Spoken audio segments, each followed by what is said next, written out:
그 디스크립션을 자세히 읽어보셔야 돼요. 그래서 내가 전공한 것을 원하는 포지션인지 아니면 다른 것인지를 잘 구분을 하셔서 하셔야지 그냥 뭐 어시스턴트 프로페서를 뽑는다고 해서 무조건 보내면 아마 읽히지도 않고 그냥 쌓일 확률이 높습니다. 그래서 잘 읽어보시고요. 그래서 추리셔야 됩니다. 그래서 저 같은 경우에는 한 20개 정도 추려가지고 애플리케이션을 보낸 것 같습니다.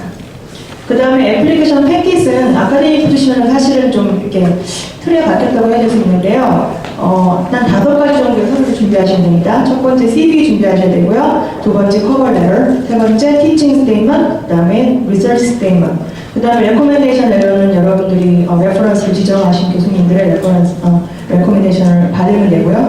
5가지 정도가 될 수 있고요. 각각이 1페이지에서 2페이지 정도 이렇게 길게 준비하신 건 아니지만 그 안에 내 자신의 리서치 익스피리언스가 어떻고 앞으로 내가 어떻게 리서치를 할 거고 또 어떻게 티칭을 할 거다라는 내용이 이렇게 딱 눈에 확 들어오게 쓰셔야지 되거든요. 그래서 쓰시고 여러 사람들의 그 수정을 많이 받아보시는 게 좋을 것 같아요. 지도 교수님 포함해서 주변에 많은 그 네이티브 스피커라든가 잘 아는 사람들한테 수정을 여러 번 받으셔서 완성된 그 패킷을 일단 준비를 하셔야 됩니다. 그런 다음에 이제 애플리케이션 패킷을 보내는데요. 보통 학교들이 오프닝을 내는 시기가 한 3가지 정도, 그러니까 3텀이 있는 것 같아요. 10월에서 11월 사이, 그다음에 11월에서 12월 사이, 그다음에 12월에서 1월 사이. 그래서 일단 준비를 빨리 끝내신 분은 제 앞에 나온 학교들부터 애플리케이션을 보내볼 수가 있는데 저는 사실은 좀 중간에 다른 일이 있어서 결정을 늦게 했기 때문에 제일 마지막 12월에서 2월 사이에 나온 학교들에만 어플라이 할 수가 있었어요. 제가 결정을 늦게 했기 때문에. 하지만 결정을 일찍 하신 분들은 빨리 보내줄 수 있고 더 많은 초이스가 있으실 수 있고요. 보통 탑 티어 스쿨들은 보통 10월에서 11월 사이에 제일 많이 나오기 때문에 여러분들이 정말 탑 스쿨에 프로페서로 가시려 하신다 그러면 좀 일찍 결정을 하시고 일찍 움직이셔야 할 겁니다. 그 다음에 세 번째 여러분들이 거쳐야 될 것은 인터뷰 프로세스인데요. 서류를 보내고 서류가 통과되면 첫 번째 폰 인터뷰를 하게 되고요. 폰 인터뷰에서 셀렉션이 되면 마지막으로 온사이트 인터뷰를 하게 됩니다. 서류 심사는 보통 한 포지션에 적게는 20명에서 많게는 한 100명 정도 응시를 한다고 들었고요. 그 중에서 서치 커미니가 한 3명, 4명 정도의 교수로 구성이 되는데 그 사람들이 생각할 때 우리가 원하는 스펙에 맞는다고 하는 사람들을 한 5명에서 10명 정도로 셀렉션을 해요. 그런 다음에 전화 인터뷰를 합니다. 그래서 전화 인터뷰 같은 경우에는 가장 중요한 건 이 사람이 미국에서 티칭을 해야 되는 사람이기 때문에 영어가 오케이인지 아닌지를 보는 게 우선이라고 합니다. 그래서 영어가 좀 자신 없으신 분들은 연습을 좀 하셔야 될 것 같고요.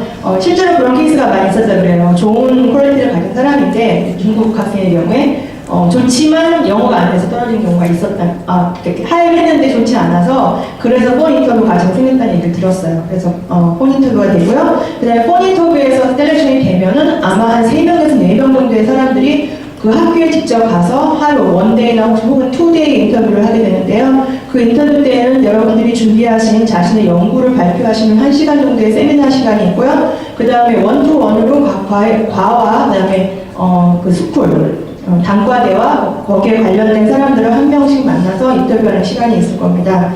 1대1로 인터뷰하는 건 사실 어떻게 준비할 방법이 없어요. 어떤 질문이 나올지 알 수 없고 그리고 보통 1대1로 인터뷰하는 시간에는 테크니컬한 걸 물어보지 않고 이 사람의 퀄리티가 어떤지 그러니까 같이 동료로서 일하기 좋은 사람인지 아니면 성격이 좋은지 뭐 이런 것들을 보기 때문에 따로 준비할 시간 없는 것 같고요. 자신감 있게 하시면 될 것 같고요. 중요한 거는 이제 1시간짜리 세미나인데요. 1시간짜리 세미나에 PhD 기간 동안 공부했던 모든 걸 다 발표할 수 없기 때문에 여러분이 가장 하이라이트하고 싶으신 것들을 뽑아서 그것을 오디언스가 들으면 바로 이해할 수 있는 쉬운 언어로 준비를 잘 하셔야 돼요. 그러니까 과외 교수님들이 와서 듣긴 하지만 나랑은 상관이 없는 분야의 분들이 많이 듣기 때문에 쉬운 말로 설명해서 그분들이 이 사람이 좋은 영어를 하고 있구나 라고 인식을 시켜줘야만 좋은 이미지를 심을 수 있기 때문입니다. 그래서 너무 어려운 전문 용어라든가 수식이라든가 그래프가 너무 많은 것보다는 듣는 사람이 이 연구가 처음에 이렇게 시작해서 이런 결과가 났구나 라는 걸 알려줄 수 있는 방식으로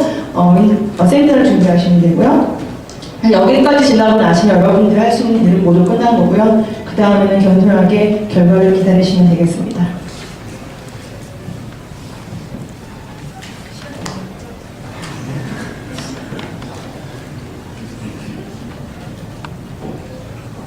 네, 안녕하십니까. 저는 노텔에 근무하고 있는 김상엽이라고 합니다. 저는 2000년 7월에 노텔 현재 지금 다니고 있는 회사에 입사를 했고요. 2000년 5월에 그 UT 오스틴에서 전기과에서 박사학위를 받았습니다. 5월달에 졸업을 해서 입사를 한 거는 7월달이니까 2달간 지금 공백인 거 다 여러분들 아시겠죠. 저랑 같이 그때 전기과에서 공부를 마치셨던 한국분들이 한 7분이 계신데 같이 잡을 찾자 해서 나름대로 각자가 열심히 잡을 찾았습니다. 근데 어느 한 분도 잡을 못 구하셔가지고 6분은 다 한국으로 돌아가시고 저는 2달간을 이제 가족과 함께 놀자. 예, 이제는 우리가 언제 놀아보겠냐. 한국 갈 때 가더라도 놀자 하고 가족과 같이 여행을 다녔습니다. 근데 5월달 졸업하기 전에 제가 현재 노텔에서 오스틴에 어떤 분석을 하는 애널리스트를 찾는데 어떤 분야면 이제 와이어리스 쪽이니까 제가 하는 것이 이 오스틴 시내를 돌아다니면서 데이터를 받아오는 것을 어디가 왜 콜이 드랍되며 또 이 콜 드랍되는 것을 임프로브 할 수 있는 것은 어떤 것인가 하는 분석하는 컨트랙트를 찾는 광고가 났었어요. 그래서 제가 그걸 보고 이건 한번 해보자. 그러니까 노텔 직원도 아니고 그 마켓은 스프린트 마켓이었는데 스프린트 직원도 아니고 이제 컨트랙트로서 노텔의 컨트랙트로서 한 2달간 제가 분석을 해본 경험이 있습니다. 그러고 나서는 이제 그러면 리차슨에 있는 노텔 정식 직원이 내려와서 데이터를 같이 분석도 하고 또 같이 설명도 하고 그렇게 해서 그 당시 때 리차슨에서 내려왔던 그 친구랑 좀 이렇게 가깝게 됐고 그게 제가 볼 때는 아마 큰 이 연줄이 되지 않았느냐. 저는 그래서 2달 동안 열심히 놀고 있는데 LA에서 놀고 있는데 핸드폰으로 전화가 왔어요.